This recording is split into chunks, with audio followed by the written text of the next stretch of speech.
What's up, my Watt really movies? My Watt movie realists. Sorry about that. I am Matt, and once again, this is another real review.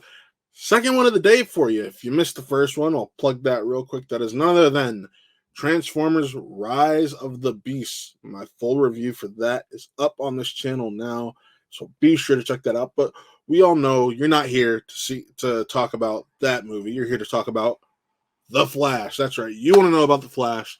Is it as good as people are saying? Is the hype there? Is this the rebirth of the DCU?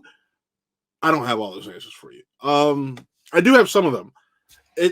It's a very complicated answer because this film has a lot of good going on for it.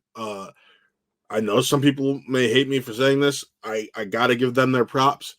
Ezra Miller did a fantastic job as Flash. This Flash is more so akin to the Snyder Cut Flash that a lot of people really loved and dug and was like, where was this? Well, apparently it was stuck in a 4-hour movie where we lost a lot of what made that character special. And Andy Muschietti does a fantastic job bringing in, or I should say, coming to the director's chair for a film that's been so maligned over the years, having so many different directors and writers and everything. You could only think that this film is so big and bloated it's going to fail, right? Well, no, it doesn't. He does a really good job of crafting a story that is fully about Barry, and to a certain degree, for those familiar with comics, a solid, newer take on Flashpoint.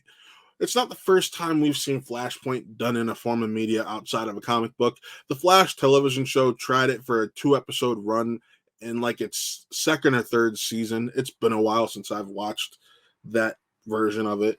But, you know, when you're resetting the DC universe, or in this case, exposing the DC multiverse, because as we know from trailers and the posters, universes or worlds collide, universes collide, and it's been made well aware that this is how we're opening the multiverse for the DC universe.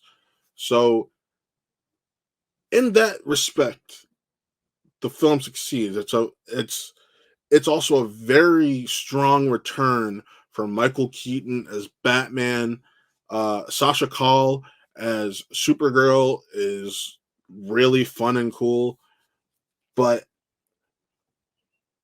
I didn't feel like I saw this movie that so many people had been comparing to films such as Infinity War, The Dark Knight, Winter Soldier, like the creme de la creme of comic book movies. It's a very solid comic book movie, but it's not what we've kind of been sold as the general public and moviegoers over the past 6 to 8 months.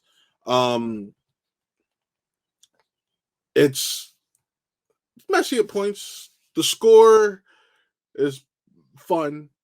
And ultimately, I think this film does a great job of riding that fine line between the 90s, early 2000s type of comic book movie and the more modern one. Something that the Venom films have tried and failed miserably at doing.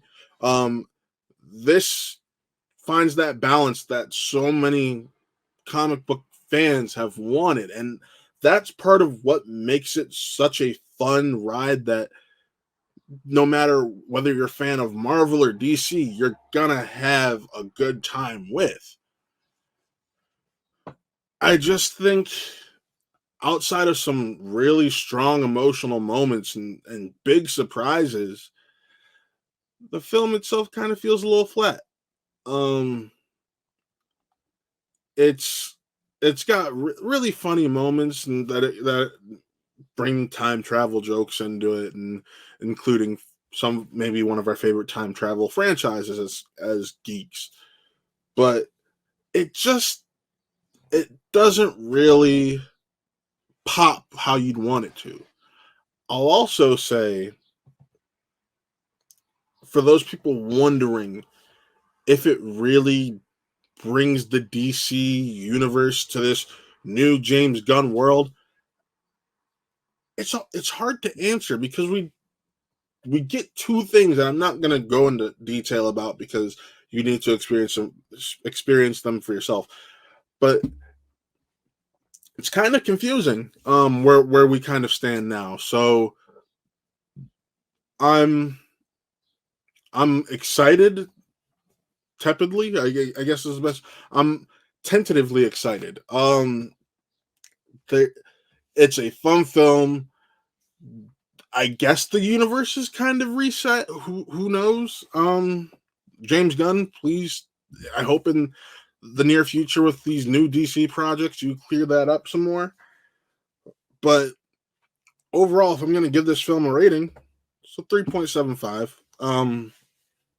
Like I said, it's not perfect, and I think ultimately, and I told this to my friends and whatnot, I thought that Spider Verse does a better job with the multiverse, and having this come out so soon after Across the Spider Verse, it's like I've seen one multiverse and how amazing and cool and crazy it could be, and then I got this, which, while it's good on it in its own respects, it kind of just causes you to think what could have been did it fall flat because of this?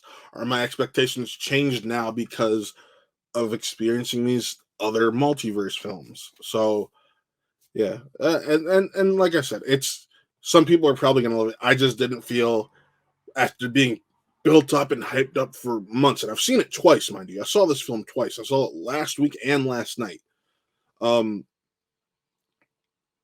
I don't know. I really don't know. I'm so 3.75 out of 5. That's my rating for it. But most importantly, I want to know what you think. I know that there have been so many people who have gotten fan screenings. So if you're one of those people, be sure to hit the comments. Let me know what you thought of this film. If you're just a fan and are looking forward to it and wanted to click on this review to get some general thoughts on the movies, like, subscribe. We do so much over here. I know I got a lot of movie reviews and reactions that we're doing.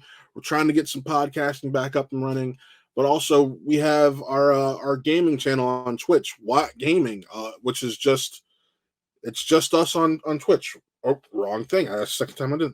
It's Watt Real Ent, or twitch.tv/Watt Real Ent, spelled just like that. So check out everything we're doing over here at Watt Real Entertainment, and just go to movies, have fun. But until next time, I'm Matt signing off, and this was another Real Review.